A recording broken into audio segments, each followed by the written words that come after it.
Vamos a leer Mateo capítulo 13, verso 47 al 50. El tema de hoy, la red del juicio y la soberanía de la separación. La red del juicio y la soberanía de la separación. Mateo capítulo 13, verso 47 al 50. Esta es la parábola de la red. La parábola de la red. Dice el verso, capítulo 13, verso 47. Inicia diciendo: asimismo el reino de los cielos es semejante a una red que se echa al mar y recoge peces de toda clase. Y una vez llena, la sacan a la orilla, se sientan, recogen los buenos en cestas y tiran los malos. Así será en el fin del mundo. Saldrán los ángeles y separarán a los malos de entre los justos y los echarán en el horno de fuego. Allí será el lloro y el crujir de dientes. Aquí estamos hablando de la ilusión de la mezcolanza humana. Esa mezcla que la humanidad hoy tiene, porque nosotros estamos viviendo un mundo que se puso de moda el pluralismo. El mundo de hoy ama el pluralismo. El mundo de hoy detesta los límites. La mentalidad que hoy vemos en nuestra sociedad contemporánea nos dice que ahorita todo es relativo. Todos tienen una verdad. Ya no hay una sola verdad. Todo el mundo tiene una verdad. Por eso, cuando las líneas que dividen la verdad de las verdades del mundo, esas líneas se vuelven fruto de la intolerancia. Porque al final, para las personas, todos los caminos conducen al mismo destino. Es decir, no importa la religión, lo importante es creer en algo, al final va a ser un final bueno para todos. Ese pensamiento, tristemente, ha empezado a permear desde hace muchos años a la iglesia visible. Ha permeado los muros de la iglesia visible. Por eso, muchas congregaciones hoy en día, en muchas iglesias, en muchas partes del mundo, están hoy llenas de personas que dicen profesar una fe, que participan de actividades dentro de la iglesia, que cantan las mismas canciones, que leen las mismas Biblias, que escuchan los mismos sermones, pero cuyos corazones están a kilómetros de distancia de Cristo. Imaginémonos en la época de Jesús, en la Galilea del siglo I, una tarde donde ya el sol empieza a ocultarse, los pescadores están terminando su labor, están recogiendo la red, una red grande, y la empiezan a llevar ¿hacia dónde? Hacia la orilla. Cuando uno ve desde lejos esa imagen, uno ve una gran masa en movimiento, una red llena de vida, y a simple vista todo lo que está dentro de esa red comparte el mismo espacio, el mismo arrastre, la misma red, el mismo destino inmediato que va a ser la playa. Pero una vez esa red ya es traída a la orilla, la atmósfera de esa red cambia totalmente. Porque ese pescador, como dice el pasaje, se sienta, ¿cierto? Él no se queda con todo lo que pescó. Él lo que recogió, inicia con eso un proceso muy minucioso, un proceso que es definitivo en la separación de lo que pescó. Seguramente en esa red de peces, no todos los peces son buenos. No todos los peces están aptos para el consumo. Él tiene que separar los peces buenos de los malos. Así que lo que parecía una sola comunidad de vida del mar, ahí se va a empezar a dividir y a separar de una manera drástica. Esa es la imagen que el Señor Jesús está utilizando en esta parábola. Él, en el último, o más bien en el penúltimo pasaje del capítulo 13, antes de acabar con el capítulo, el rey Jesús empieza a quitarnos la venda de los ojos y nos empieza a confrontar con una realidad que es escatológica, pero lo hace de una manera solemne. Él dice que la iglesia visible actual es un campo mixto. Pero el día del juicio, ese día, el día final, en ese día se va a ejecutar una separación que es perfecta, que es justa y que va a ser eterna. El juicio, en el día final, va a haber una separación. De esa forma lo decía el gran teólogo puritano Jonathan Edwards. Jonathan Edwards decía, Dios no juzga a los hombres por las apariencias o por el lugar que ocupan en la iglesia, sino por la realidad secreta de sus almas. Por eso que usted y yo no somos capaces de contarle a los demás. Por esas cosas que nosotros tenemos guardaditas y que solamente queremos que solo Dios las sepa y que nadie más las sepa. Es por esas cosas secretas de nuestra alma que vamos a ser juzgados ese día y vamos a ser separados. Por eso, para que podamos entender el texto, nos tenemos que situar en todo el contexto de Mateo 13, en ese discurso de las parábolas. En ese discurso, ¿qué está haciendo el Señor Jesús? Él está instruyendo a sus discípulos en los misterios del reino de Dios. Por eso, de manera teológica, la parábola de la red es gemela de la parábola del trigo y la cizaña, pero tienen unas leves diferencias en cuanto a un enfoque, dado que el enfoque de la parábola de la red es más escatológico. Por eso, hermenéuticamente, usted y yo deberíamos evitar dos errores al leer esta parábola. Y uno es el optimismo universalista. Es la idea que muchas personas tienen hoy, que creen que todos van a ir al cielo, que todos se van a salvar porque somos buenas personas, porque cumplimos con nuestros deberes civiles. No matamos, no robamos, no asaltamos, pagamos los impuestos, hacemos las cosas bien, tratamos bien al prójimo, por eso nos vamos a salvar. Ese es un optimismo universalista.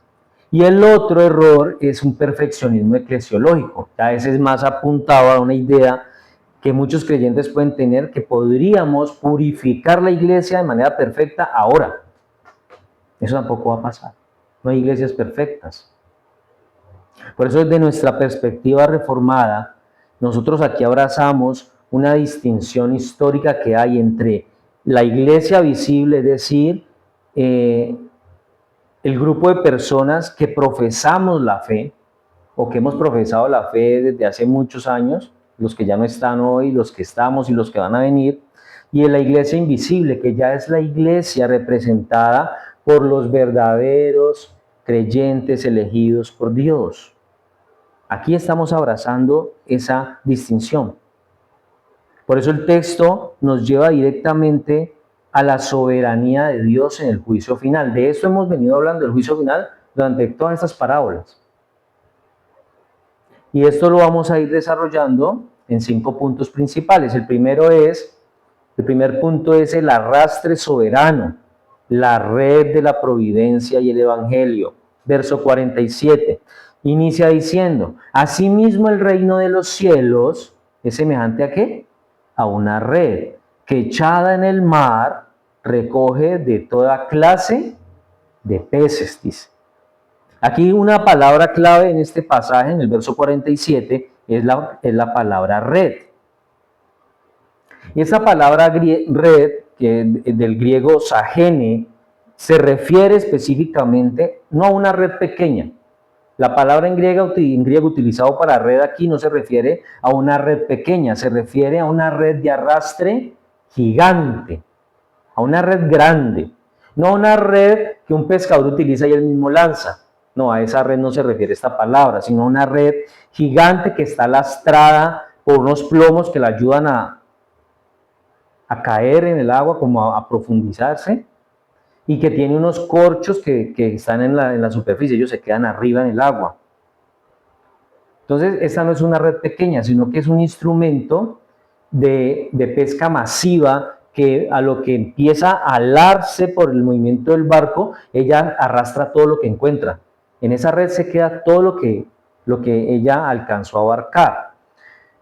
Por eso, el mar, cuando habla que es echada en el mar nosotros lo hemos visto, o hemos visto que en la Escritura representa históricamente el mundo, las multitudes, las naciones. Eso representa el mar aquí. Y la red aquí está representando la proclamación del Evangelio.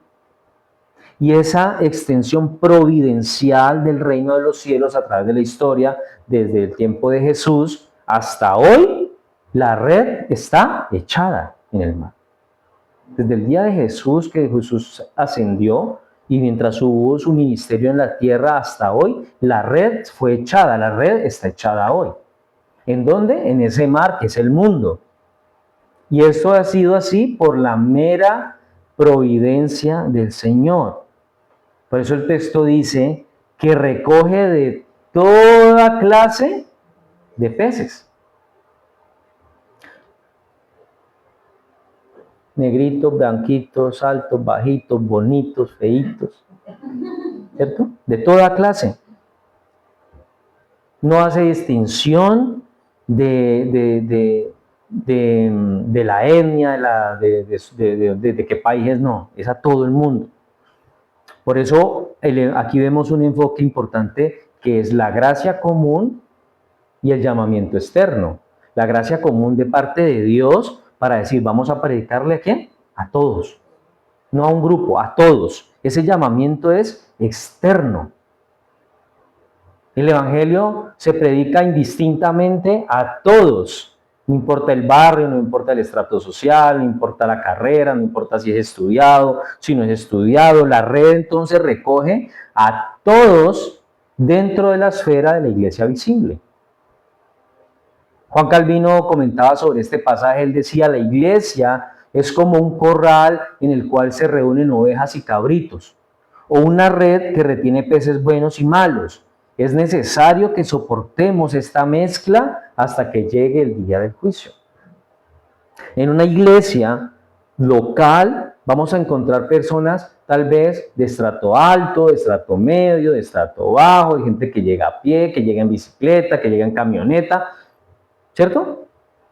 Gente más consagrada, menos consagrada, gente con tiempo, gente sin tiempo, gente que va cada 8 días a la iglesia, gente que va cada año, pero hay de todo dentro de la iglesia. Son de toda clase de peces. Segundo, el límite del tiempo, la inevitable llegada a la orilla. La inevitable llegada a la orilla.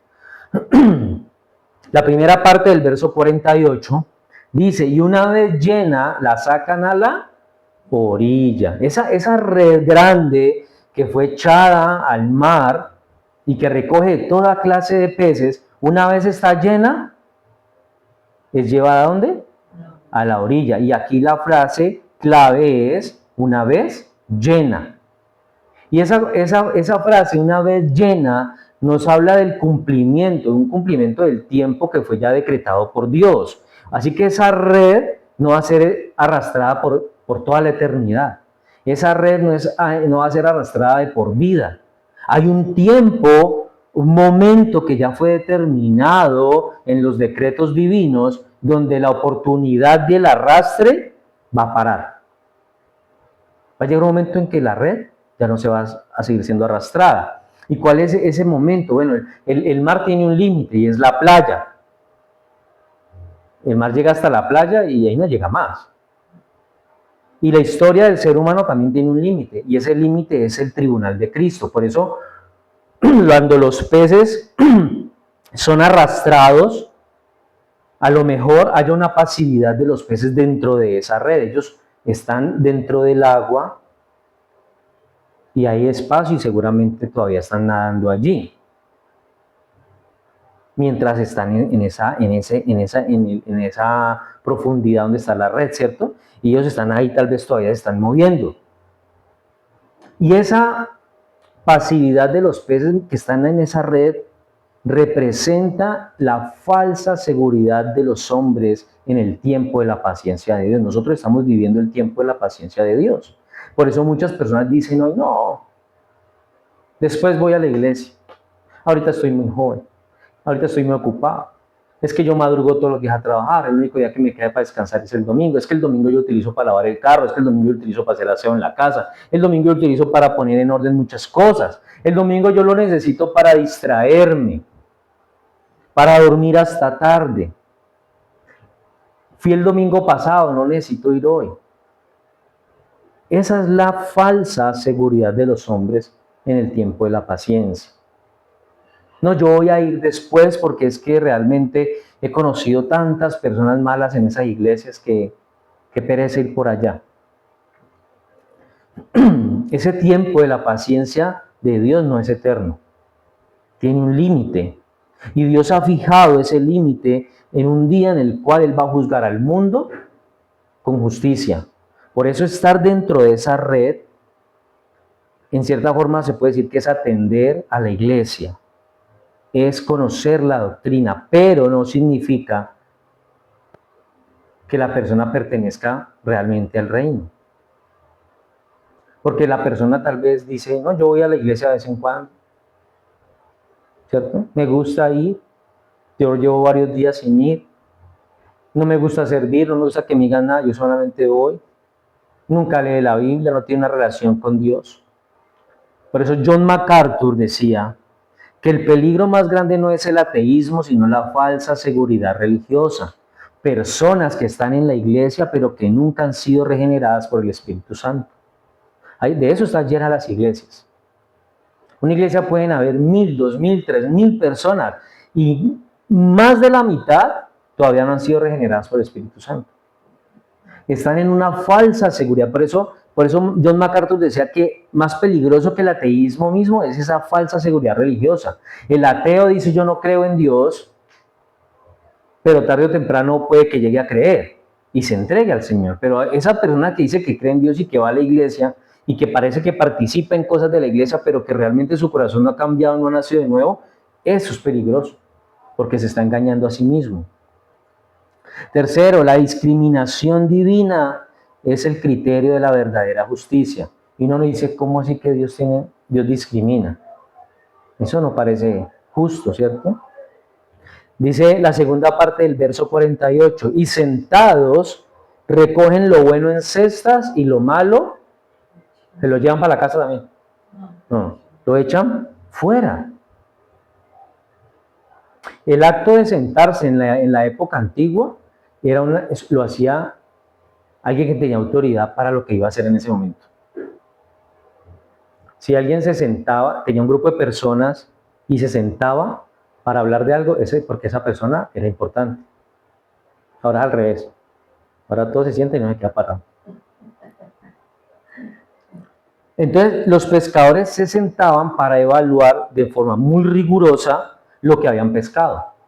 Ellos necesitaban revisar, bueno, ¿qué recogimos aquí? ¿Qué sirve? ¿Qué no sirve? Entonces, la palabra que nos tiene que llamar aquí la atención es lo bueno. Lo bueno es cala. Cala significa hermoso, útil, conforme al diseño. Y lo malo es sapra, lo inservible, lo podrido, lo ceremonialmente impuro de acuerdo a la ley levita. Entonces, este pasaje es profundamente cristocéntrico. ¿Quién es lo bueno? Bueno, lo bueno desde la antropología reformada, siempre hemos leído que no hay justo ni aún uno. Por mérito propio, ninguno somos buenos. ¿Te acuerdas que yo les decía el otro día, una persona me decía que ya se había ganado un pedazo de cielo porque yo no sé si era que había salvado a quién o... No hay nadie que por su mérito propio pueda ser tan bueno como para decir que ya puede entrar al cielo. Por eso lo bueno, cuando habla aquí en este texto, lo bueno representa a estas personas que han sido revestidas con la justicia imputada de Cristo. Cuando el Padre nos ve a nosotros, no nos ve a nosotros, ve a Jesús. Ve lo que Jesús hizo, que fue imputado a nosotros. La obra de Cristo fue imputada a nosotros. Y lo de nosotros fue puesto en Jesús. Por eso el que fue crucificado fue Jesús y no nosotros. Por eso cuando el Padre nos ve, no nos ve a nosotros, ve lo que Jesús hizo. Por eso las personas que han sido revestidas con la justicia de Cristo son los buenos. Son los que muestran un fruto de arrepentimiento, de una fe viva, de una fe regenerada. Mientras que lo malo que echan fuera es representado por esas personas que dicen, yo ya me gané un pedacito del cielo porque hice una obra buena. Son esas obras propias de justicia, lo que yo creo que es bueno, y eso bueno es merecedor de ir al cielo. Y nada hay tan bueno en este mundo que una persona pueda hacer como para que con eso pueda entrar al cielo. No, no existe. No existe nada tan bueno. El infierno está lleno de gente muy buena. Porque es que al diablo no le importa que usted y yo seamos buenos. Él lo único que necesita es que usted no acepte a Jesucristo, que usted no se arrepiente, que usted no nazca. No, eso es lo que necesita. Entonces lo malo representa la justicia propia, la hipocresía, esa incredulidad disfrazada de religión que muchas personas tienen. Por eso aquí la separación que se hace es una separación absoluta, no es una separación relativa, porque aquí no se habla de una tercera categoría, aquí no se está hablando de cristianos mediocres, regulares o malos, no, aquí se habla de buenos y malos, no hay un cristiano intermedio aquí. O usted está en la cesta de la preservación o usted va a ser echado fuera, una de las dos. Cuarto, la agencia de los ángeles y el final de la historia. Verso 49. Dice, así será el fin del siglo. ¿Saldrán quién? Los ángeles y apartarán a los malos de entre los justos. Aquí quiso el Señor Jesús interpretar él mismo esta parábola para evitar que alguien viniera a decir otra cosa, aunque eso pasa. Hoy mucha gente enseña cosas totalmente diferentes. En la mayoría de lugares utilizan los textos, los sacan de su contexto para enseñar algo que la Biblia no está enseñando. Por eso es tan peligroso sentarse a escuchar un mensaje que no sea bíblico. En muchos lugares utilizan unos cuantos textos o varios textos para hablar de un tema, pero al final casi que la persona sale aprendiendo del tema, pero no sale aprendiendo de la Biblia.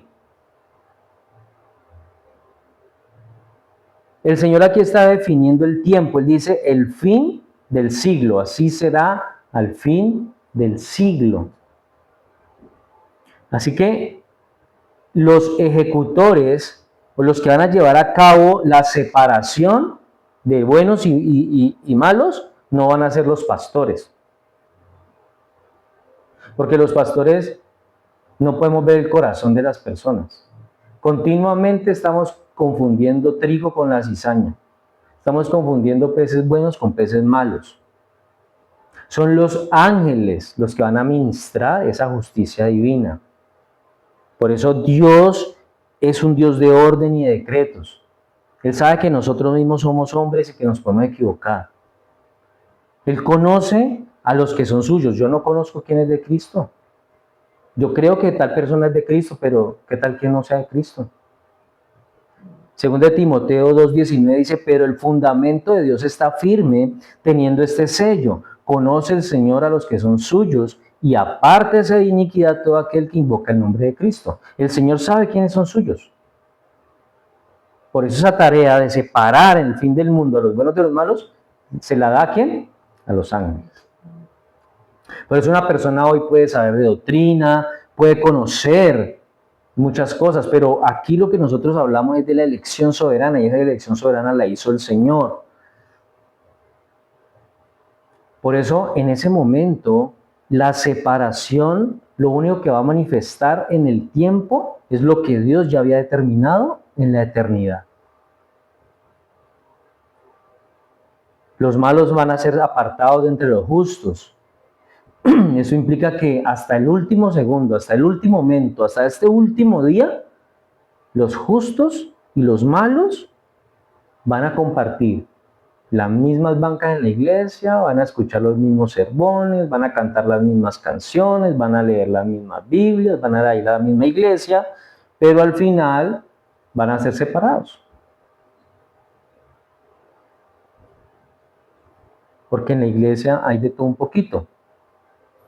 Quinto, la realidad del infierno y el destino de los impíos, verso 50. Dice, y los echarán ¿a dónde? En el horno de fuego. Allí será el lloro y el crujir de dientes. Y aquí el Señor Jesús concluye con una de las declaraciones más aterradoras y explícitas sobre el castigo eterno. Ahorita él cambió la metáfora y pasa, y hay un cambio grandísimo. Él pasa de la playa al horno de fuego.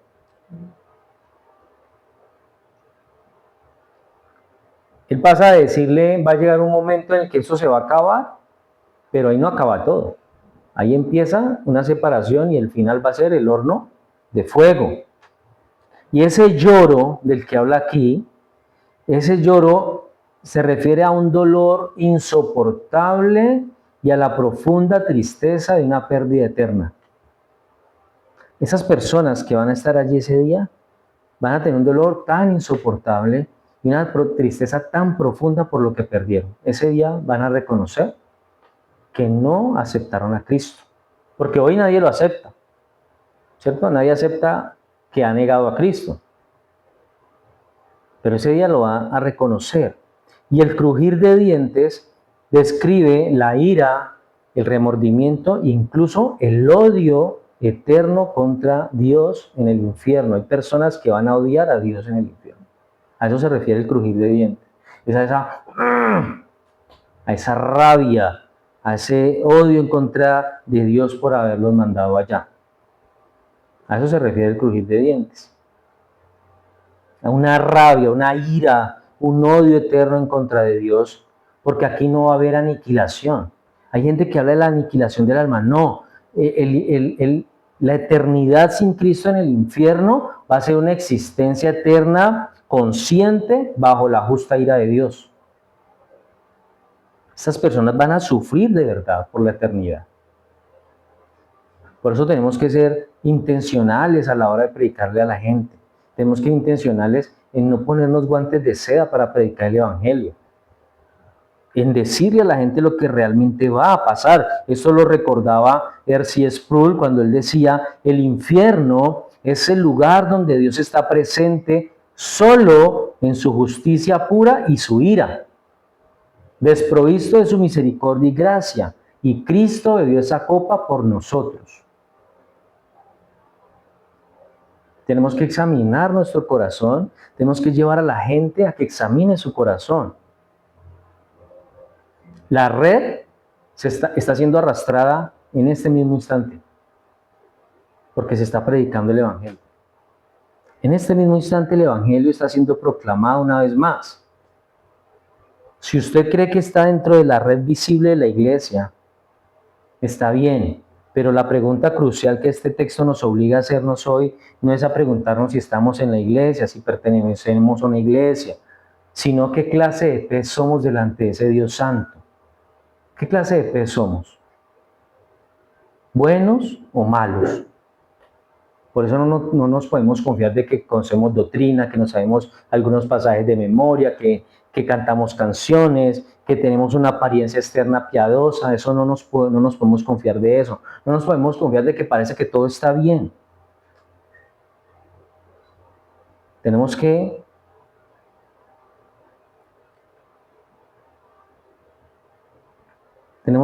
ir a Cristo. Porque cuando nosotros no vamos a Cristo, cuando nosotros pensamos de que porque vamos a la iglesia, participamos en ciertas actividades que se hacen en la iglesia, si nuestro corazón realmente no es un corazón que ha sido nacido de nuevo, regenerado, si nosotros no tenemos un aborrecimiento genuino por el pecado, si no tenemos una fe viva que desesperadamente busque a Cristo, entonces el texto nos está diciendo que nuestro destino es un destino en el horno de fuego. Ese va a ser el destino final para el corazón no regenerado, para el corazón que no ha nacido de nuevo. Y eso nos tendría que poner a temblar hoy. Por eso tenemos que cuestionar nuestra relación con Dios. ¿Qué clase de relación con Dios tengo yo hoy? ¿Es buena, es regular, es mala? ¿Cómo es mi oración? ¿Cómo es mi lectura de la Biblia? Si estoy sacando espacios para acercarme al Señor, si estoy sacando tiempo de mi día a día, para mejorar mi relación con Dios, para orar con Él, para colocar mis planes en sus manos, porque es que a veces vemos que todo nos está saliendo como al revés. Pero puede haber algo alrededor de todo eso. No necesariamente malo, ¿no? Puede que Dios nos esté colocando a prueba, pero si yo no hablo con Dios, si yo no trato de entender un poquito lo que Dios quiere hacer conmigo en medio de esas situaciones, entonces yo no voy a entender realmente qué es lo que va a pasar más adelante. Tenemos que mirar a Cristo. Cristo se entregó a nosotros, se entregó por nosotros, se entregó a sí mismo por nosotros. ¿Para qué? Para transformarnos, para hacernos aceptables al Padre. Por eso decía ahorita, cuando el Padre nos mira, no nos mira a nosotros, mira a Cristo. Tenemos que correr a los brazos de Cristo mientras la red todavía está en el agua, mientras la red todavía está haciendo ese arrastre, porque la playa del juicio está cerca, más cerca de lo que nosotros nos podemos imaginar. Amén. Oremos.